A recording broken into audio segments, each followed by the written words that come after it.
సుమారు 4 రోజుల తర్వాత తొలి రాత్రి. జంట నగరాల్లో కొద్దిపాటి ప్రశాంతత.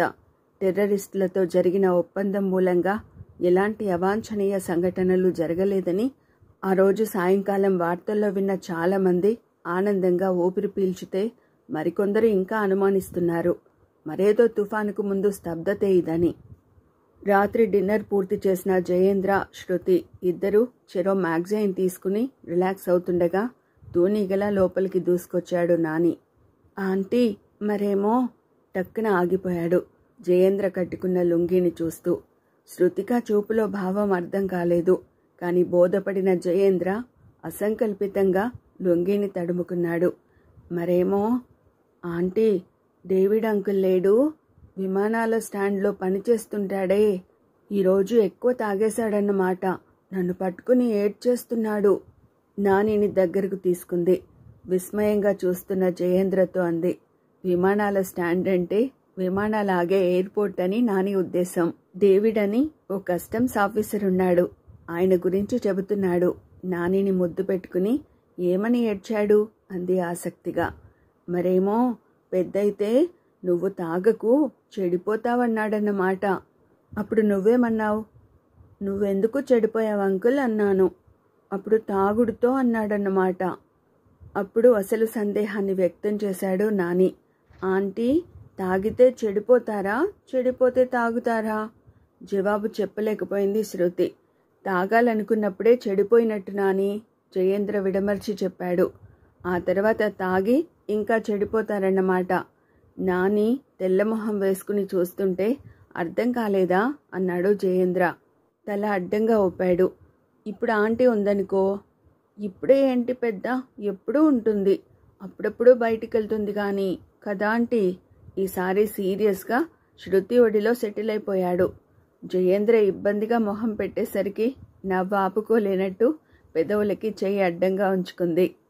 అది కాదమ్మా, చూడు, నానిని ఎలాగన్నా ఒప్పించి తీరాలన్నంత సంకల్పంతో నువ్వెక్కువ అల్లరి చేస్తావటగా అన్నాడు. ఒట్టంకుల్, నేను అసలు అల్లరి చేయనన్నమాట కదా.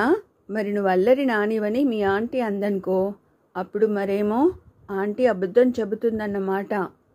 అది కాదు, అసలు అలా అబద్ధం చెప్పడం చెడు కదూ. టక్కున దూకాడు నేలపైకి. ఎందుకు చెడవుతుంది? మరి అప్పుడు అమ్మ చెప్పిందిగా. నాని కళ్ళ నుంచి జలజల నీళ్లు రాలాయి. ఏ స్మృతి కలసమో మెదిలినట్టు వెనక్కి చూడకుండా బయటికి పరిగెత్తాడు. హఠాత్తుగా నానిలో ఇలాంటి మార్పేమిటో అర్థం కాలేదు జయేంద్రకి. నానిదో చిత్రమైన కథ జయేంద్ర.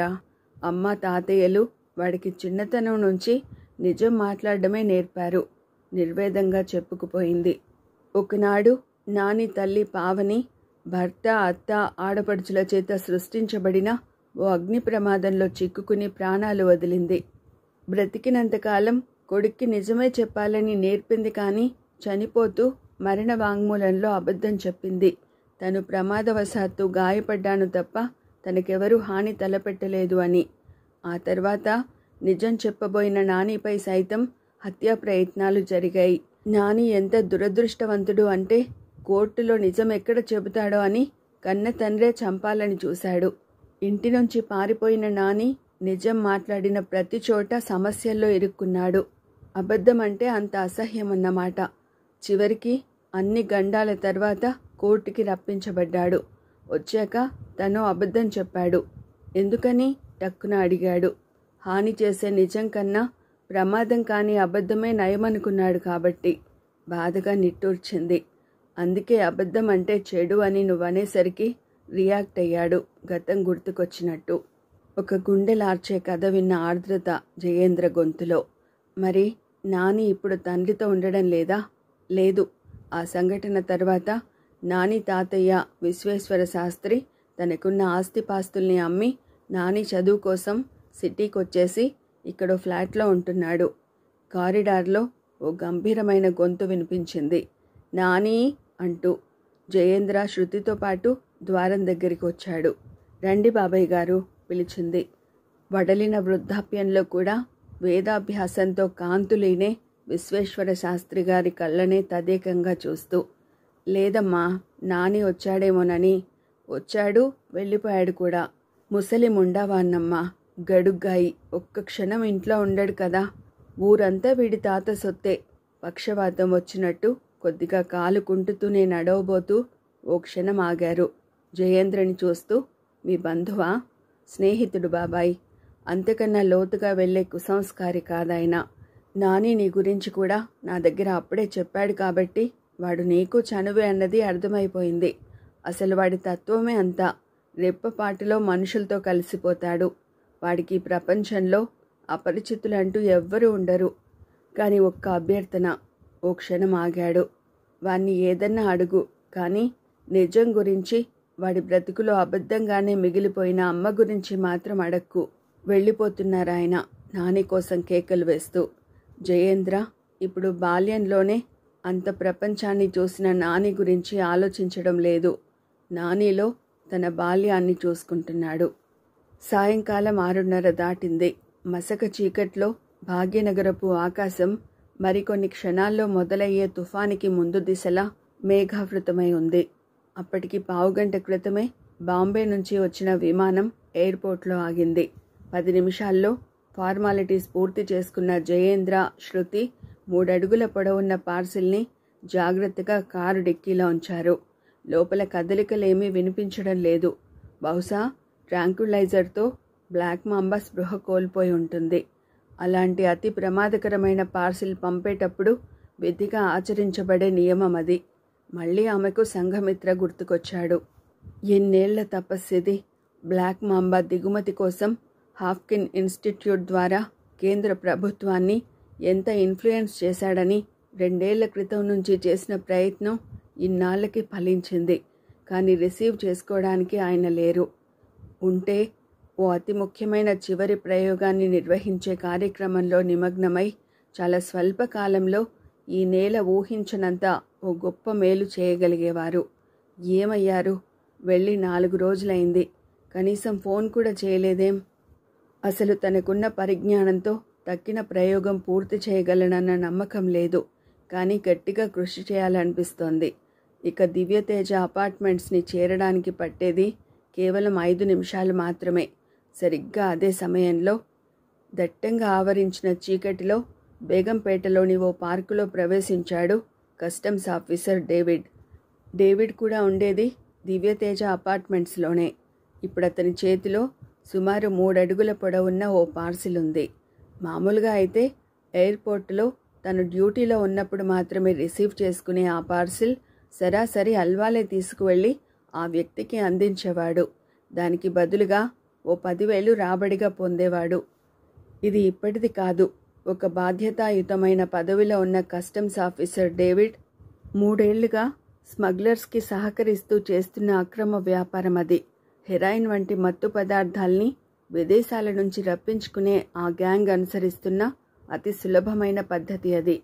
కస్టమ్స్లో ఇతరులు జోక్యం చేసుకోకుండా ప్రతిసారి ఆ పార్సిల్పై స్నేక్ హ్యాండిల్ విత్ కేర్ అన్న అక్షరాలు దర్శనమిస్తుంటాయి. 1 అరా కస్టమ్స్లో నిజాయితీ పరులున్న ఆ అక్షరాలు చూడగానే పార్సిల్కి దూరంగా ఉంటారు. ఈరోజు ఒప్పందం ప్రకారం పార్సిల్ అందుకున్న డేవిడ్ దాన్ని అసలు వ్యక్తికి అందించకూడదనుకున్నాడు. జీవితంలో ఒక్కసారి మళ్ళీ ఇలాంటి మార్గంలో అడుగు పెట్టకుండా ఒప్పందాన్ని ఉల్లంఘించి అందులో ఉన్న డ్రగ్ మొత్తం తన సొంతం చేసుకుని తనకు తెలిసిన మరో వ్యక్తికి ₹1,00,00,000 మెటీరియల్ కనీసం 10 లక్షలకి అమ్మేయాలనుకున్నాడు. ఉత్సాహం, ఉద్వేగం తొందర చేస్తుంటే ప్యాకేజీ చివర స్క్రూని తీయబోతూ చుట్టూ చూశాడు. సమీపంలో జనసంచారం లేదు. ఆనందంగా ఉంది. రేపటి నుంచి తను లక్షాధికారి. ఇదే ఆలోచనలతో పై మూత లాగేశాడు. ఓ క్షణం నిశ్శబ్దం. వెనువెంటనే ఓ మెరుపు చీకటి మొత్తం చీల్చినంత వేగంగా మృత్యువు నగ్నంగా పైనబడినట్టు చప్పుడికి ముందే డేవిడ్ చెంప మాంసపు ముద్దలా ఊడిపోయింది. బ్లాక్ మాంబా బుస అప్పుడు వినిపించింది. సుమారు 14 అడుగుల పొడవున్న బ్లాక్ మాంబా నల్లటి చారెలు చీకటిలో తలుక్కుమన్నాయి. వేగంలో, రోషంలో ప్రపంచంలోని అన్ని సర్పాల కన్నా విషపూరితమైన డెడ్లీ స్నేక్ రెప్పపాటులో అదృశ్యమైంది. లిప్తల్లో విషం రక్తంలోకి ప్రాకింది.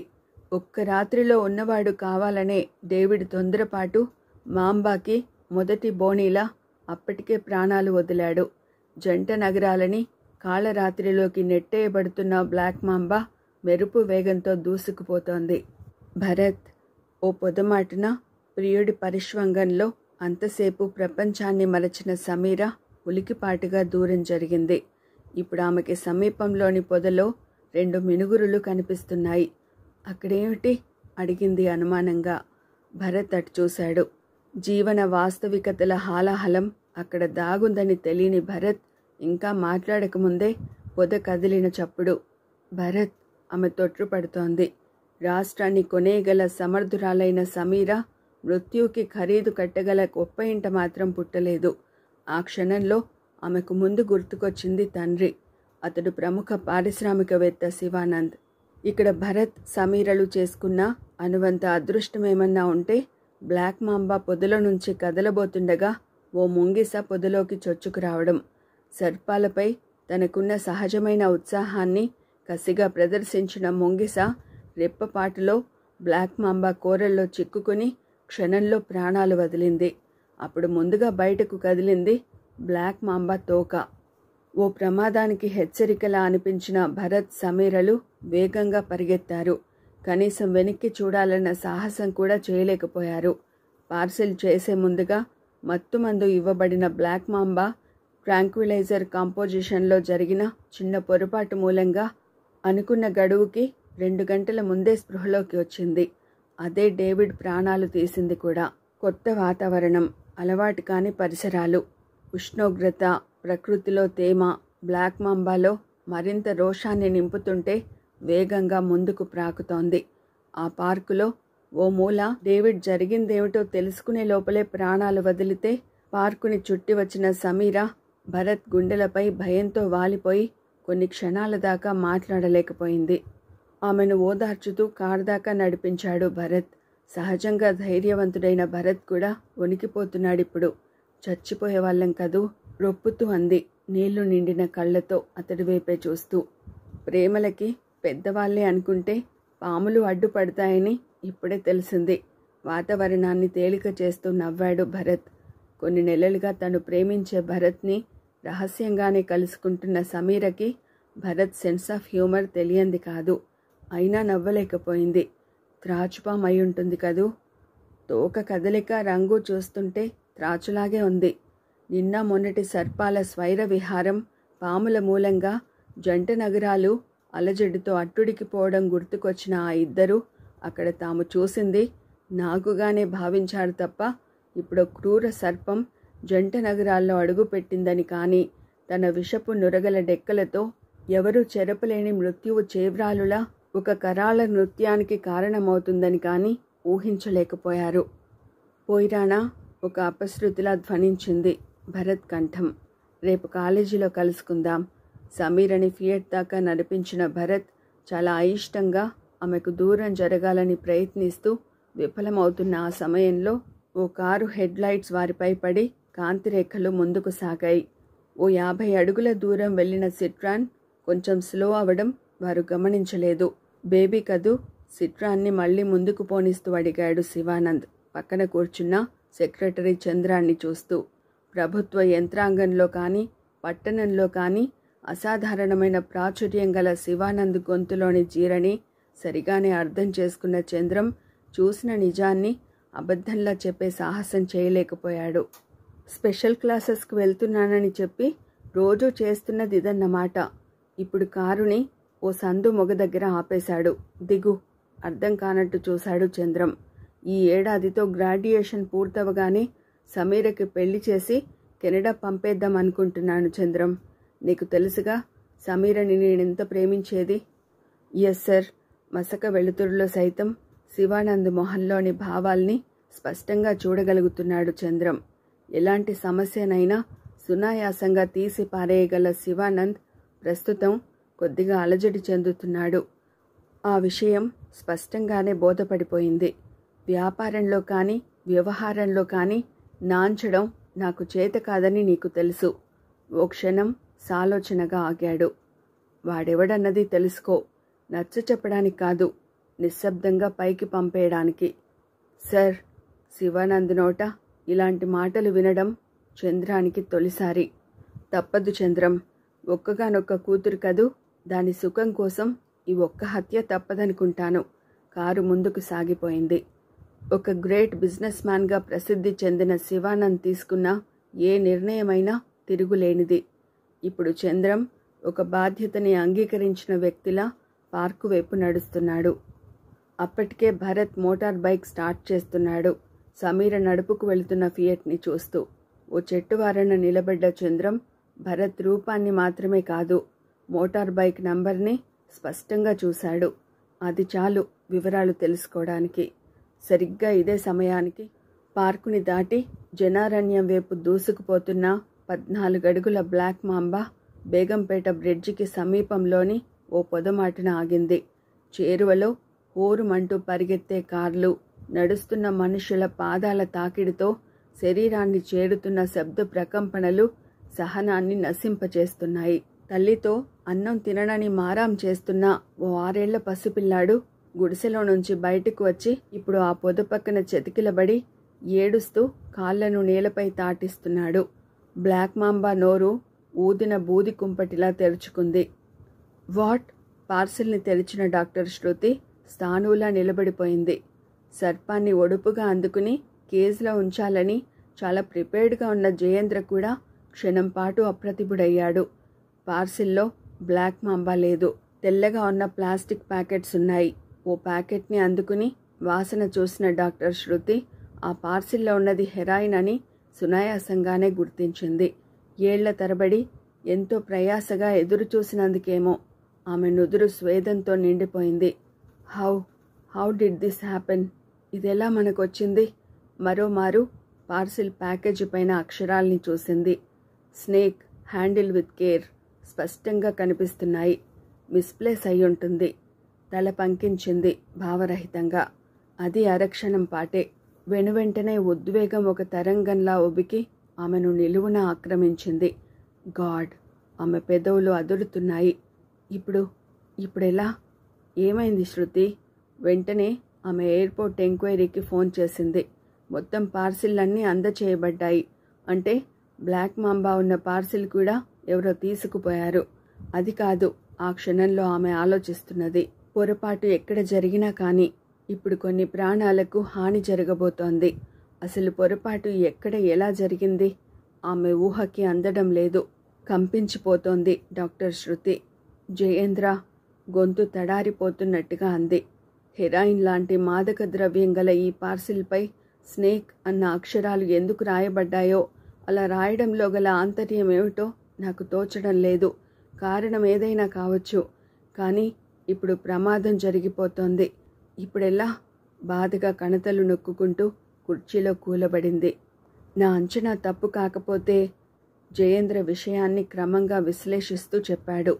ఆ పార్సిల్ స్నేక్ అన్న అక్షరాలతో అందర్నీ మభ్యపెట్టిన ఆ స్మగ్లర్ని చేరుకునుంటుంది. కోట్ల లాభాన్ని అక్రమంగా ఆర్జించగలుగుతున్నామన్న ఆలోచన నుంచి అతడు తేరుకోకముందే బ్లాక్ మాంబా కాటుకి గురై బహుశా అక్కడ కొందరు ప్రాణాలు కోల్పోతారు. అక్కడితో ఆగితే పర్వాలేదు జయేంద్ర. బ్లాక్ మాంబా ఎంత ప్రమాదకరమైన విషసర్పము అంటే కాటు వేసిన మరుక్షణం అసాధారణమైన వేగంతో బయటపడుతుంది. తన ఒంటి నిడివిని తగ్గించుకుని చిన్న రంధ్రంలో నుంచి సైతం ప్రపంచంలో అడుగు పెడుతుంది.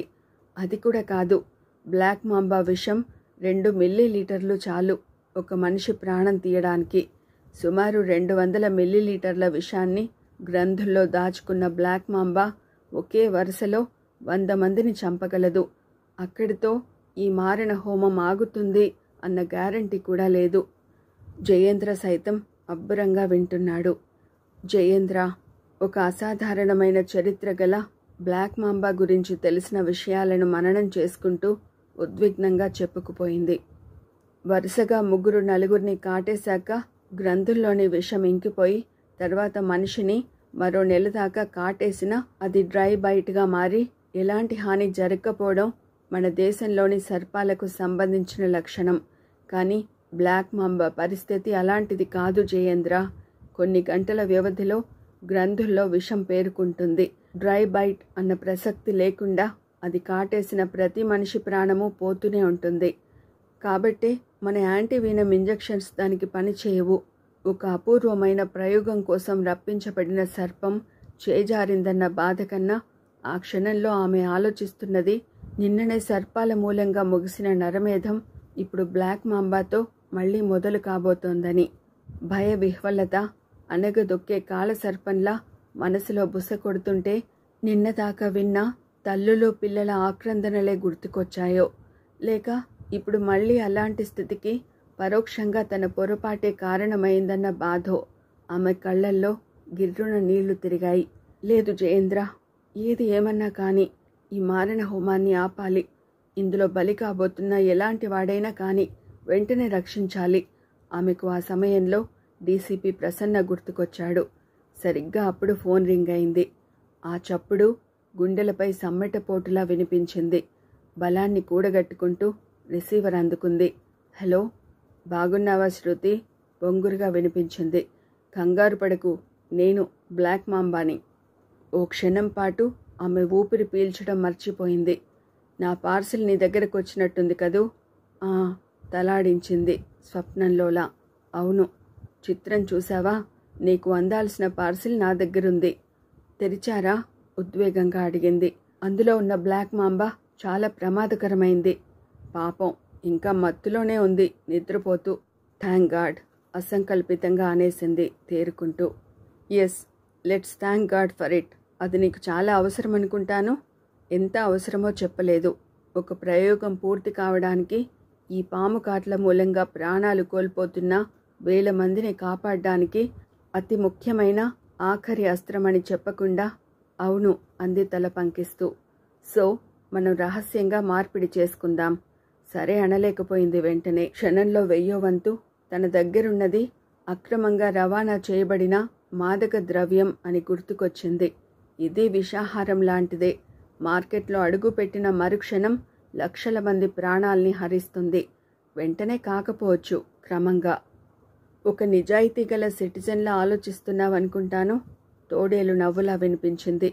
చూడు డాక్టర్ శృతి, బహుశా పోలీసులకి తెలియజేసి ఇటు నీ పార్సిల్ని వెనక్కి రప్పించుకుంటూ అటు నా పార్సిల్ని వాళ్ళకి చిక్కేట్టు చేద్దామనుకుంటున్నావేమో కదూ. నిన్నటిదాకా నేను సాగించిన నరమేధం ఏమిటో తెలిసిన ఆడపిల్లగా నా గురించి పెద్ద పరిచయం అక్కర్లేదనుకుంటాను. సో మర్యాదగా అలాంటి ఆలోచనల్ని పక్కకి నెట్టేయి. అది కాదు, కాకూడదని నేను హెచ్చరిస్తున్నది. డబ్బు కోసం, నేను అనుకున్నది సాధించడం కోసం మనుషుల ప్రాణాలతో సునాయాసంగా ఆడుకునే అలవాటు గలవాణ్ణి. చెప్పు, కోట్ల విలువ చేసే హెరాయిన్ని పోలీసులకి సొంతం చేస్తావా, లేక అది మర్యాదగా నాకు అందించి కొందరు నిర్భాగ్యుల ప్రాణాలను కాపాడగలిగిన మంచి కార్యక్రమానికి పూనుకుంటావా? అంటే మరేం లేదు, ఆ పార్సిల్ సవ్యంగా నా దగ్గరకు రాకపోతే ఎప్పటిలా సర్పాలతో సిటీని నంచుకుంటాను. అంతకు మించి. ఓ క్షణం ఆగాడు. నిన్ను పెంచి పెద్ద చేశాడే, అదే నీకు మామయ్య లాంటి డాక్టర్ సంఘమిత్ర ప్రాణాలు తీసి పార్సిల్గా పంపిస్తాను. పక్కలో బాంబు పడ్డట్టు అదిరిపడింది. అంటే డాక్టర్ సంఘమిత్ర ప్రయోగం ఫలించిన రాత్రే నా చేత బంధింపబడ్డాడు. ఆశ్చర్యపోతున్నావా? నేను సర్వాంతర్యామిని. అంతా విస్తరించగలను, ఎంతైనా చేయగలను. ఇప్పుడు చెప్పు, సంఘమిత్రని చంపుకుంటావా, లేక పార్సిల్ వెనక్కి అందిస్తావా? వద్దు. ఆమె కళ్ళ నుంచి జలజల నీళ్లు రాలుతున్నాయి. ఆయనేం చేయకు. ఇప్పుడు నాకు కావలసింది పోలీసుల అడ్మిరేషన్ కాదు, ఆయన ఆ పార్సిల్ రెండూను. Good, you are a clever girl. So ఇప్పుడు విను, మనం పార్సిల్ని ఈ రాత్రికే మార్పిడి చేసుకుంటున్నాం. బోనస్గా సంఘమిత్రని నీ దగ్గరకు పంపుతాం. ఎక్కడో తెలుసా? సిటీకి దూరంగా హైత్ నగర్ 23వ మైలురాయి దగ్గర, సరిగ్గా రాత్రి 12 గంటలకి. మరో ముఖ్య విషయం, నువ్వు ఒక్కదానివే రావాలి. ఎలాంటి కంపెనీ ఉండకూడదు. ఏమాత్రం తెలివి ప్రదర్శించినా నీ సంఘమిత్ర ప్రాణాలు. లేదు, నీ ఆదేశాన్ని ఖచ్చితంగా ఫాలో అవుతాను. గుడ్, మా వాళ్ళు నీ కోసం వెయిట్ చేస్తుంటారు. సరిగ్గా రాత్రి 12 గంటలకి. ఓకే? ఫోన్ క్రెడిల్ చేసిన చప్పుడు. అప్పటికే శరీరంలో శక్తి ఉడిగినట్టు రిసీవర్ని హుక్పై ఉంచి బడలికగా సోఫాలో కూర్చుండిపోయింది.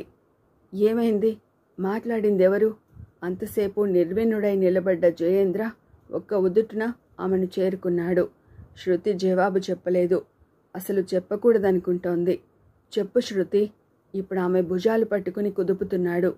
మొన్నటిదాకా బ్రతుకు మండుటెండలో నిద్రకి జాగృతికి మధ్య నిస్తేజంగా బ్రతికిన అతడు ఆమె సాన్నిహిత్యంతోనే మంచులో తడిసింది, మనిషి అయిందిను.